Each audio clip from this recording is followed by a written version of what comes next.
Today's presentation is about research of roadkill fire salamander in National Park Plitvice Lakes. Jesu to ovdje stiska za dalje?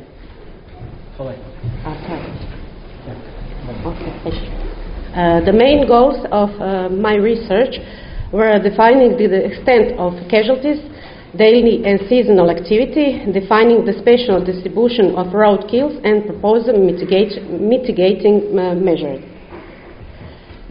As you can see, the method of research was conducted in the part of the internal road, where it's only possible for panoramic vehicles to traffic and also official vehicles. The transects was observed by the use of a method of visual observation, and it is 2.4 kilometers distance. We walked along the transect and also recorded GPS coordinates of finding individuals and also trying to define the species of the individuals.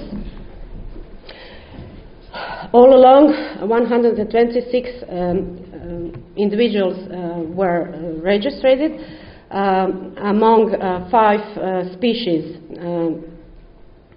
inside of that.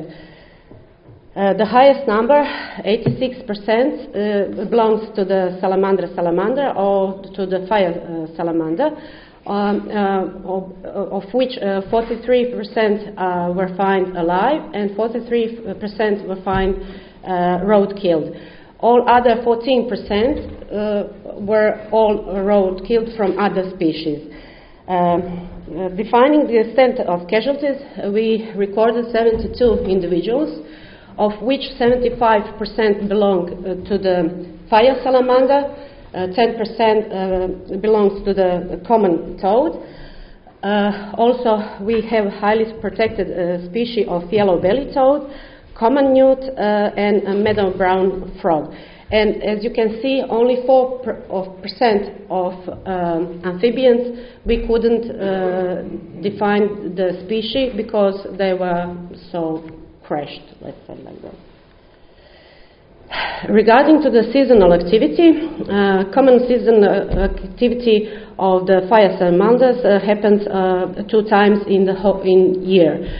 Therefore, this research was conducted from the end of the September, from the beginning of the September, and lasted till the end of August of 2020.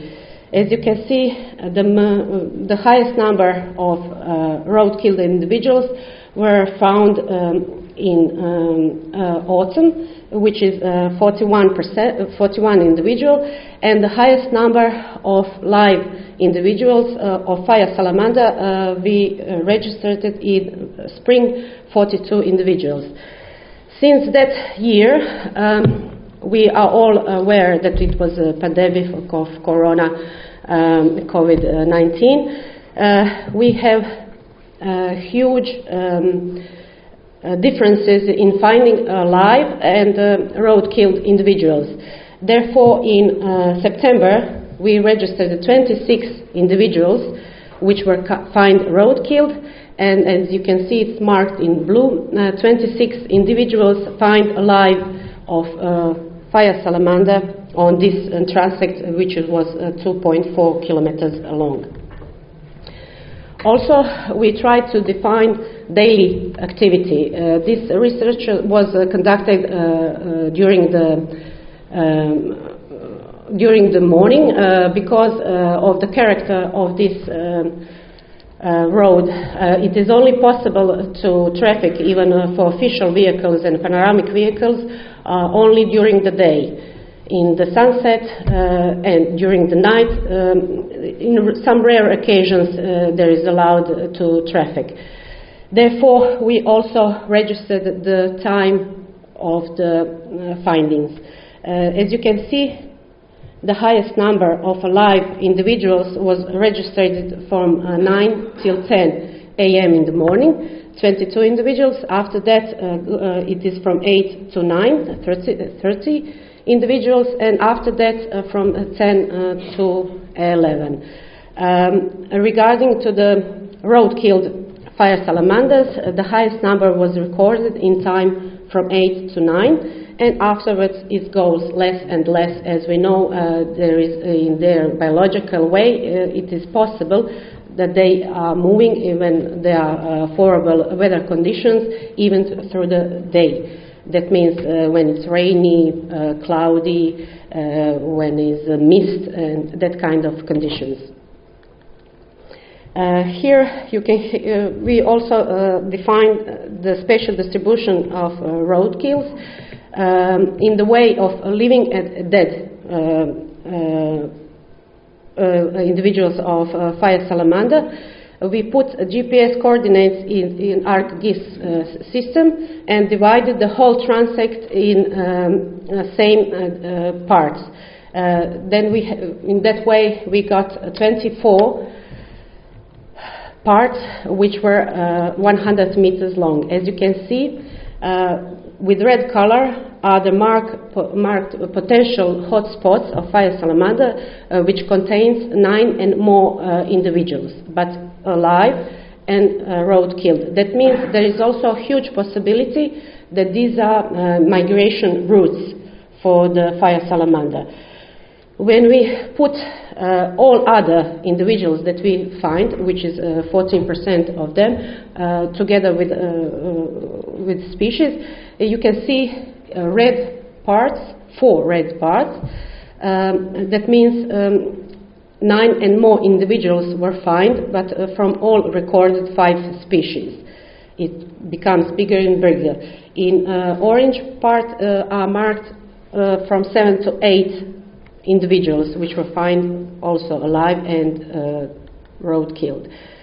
Here you have graphically shown all the individuals that were found on this transect, divided, as I mentioned, in the parts which were, you can see in some parts there are high levels of individuals which were found live and road-killed. For example, this part of transect section, number 2, it is huge possibility that is migration routes. Also other, for example, number 10 section, section 17, 18, 20, 21, 22, 23, and so on. Altogether, based on this, because it's combination of alive and road-killed individuals, we defined that there is a possibility for 8 hotspots. Also taking notice of highly protected species, which is Bombina variegata or yellow-belly toad. So we can propose mitigating measures. For proposing mitigating measures, we decided to first mark the critical areas. In that way, we determined 3 of the critical areas, which conclude all this gathered information that we had. Some measures, since I'm employee of the National Park, I'm the best aware how is this road used for the traffic, and actually what is going on that traffic. The park is open usually from 7 o'clock in the morning and until, for example, depending on the years of the or seasons of the year, till 5 o'clock, 6 o'clock, and that's it. Therefore, I suggested the measures for protection and reducing the roadkills. On these critical areas, to put the signs of warning, there is huge possibility to find the amphibians, and also limiting the speed of the vehicles on 20 kilometers per hour.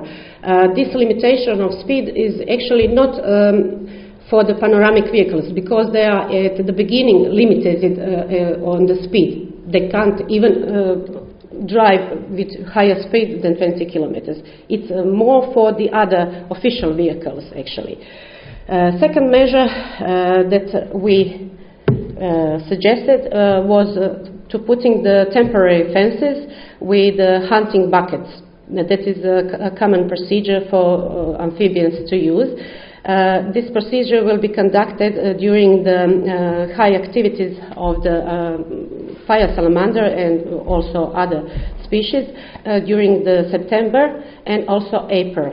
As we saw on the previous graphs, that is the highest peaks of their migration.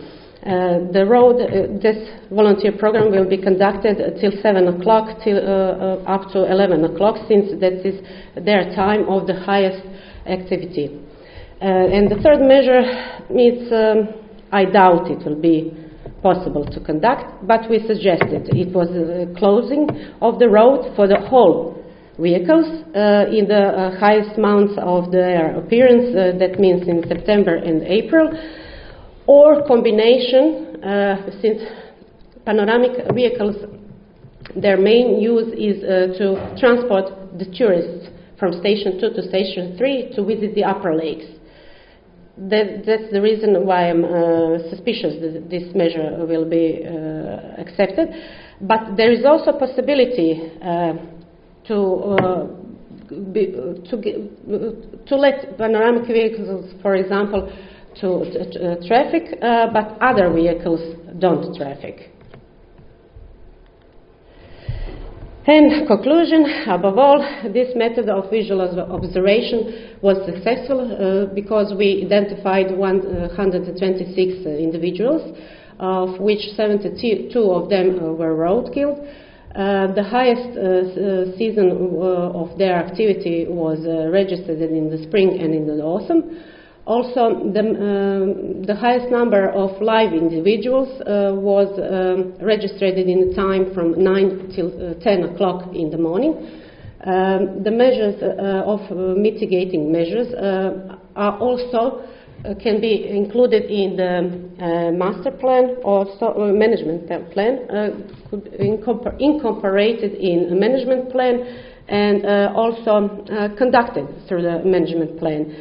But last week, actually, we had a meeting and we discussed about the second measure, which I suggested, about the volunteer program, and it is going to be conducted. For the first time, in the beginning, they will choose one experimental section in this month, but in spring, in April, it will be conducted. And after that measures will be set on, there is a huge need for detailed researchers to see how effective these measures are. And also that measures can lead us to much more conclusions, since there is here, through this research was shown that there is huge possibility that these are migration routes.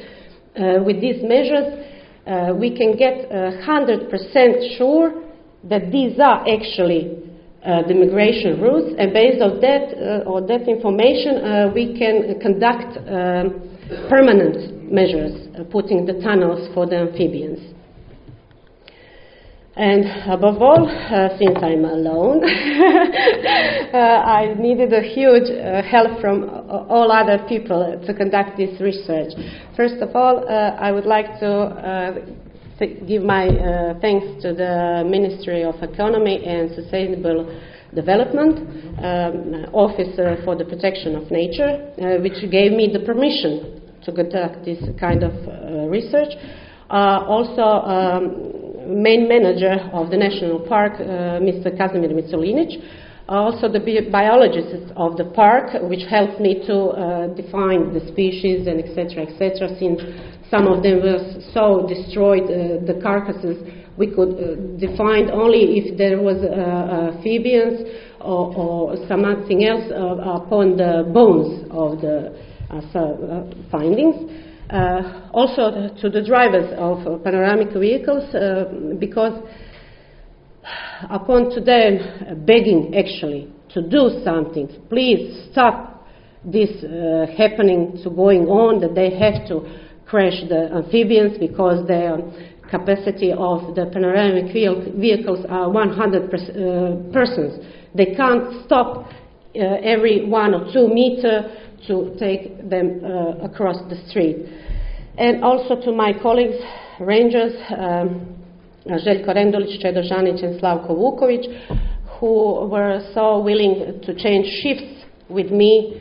If I was working in the afternoon, they will say, oh, Katie, don't worry, everything for the science, you can work morning shift instead of me, and etc. And above all, I think all of us would like to see more and more this kind of scenes that they successfully crossed the road, since they were they had actually business with this kind of vehicles. Thank you very much for your attention.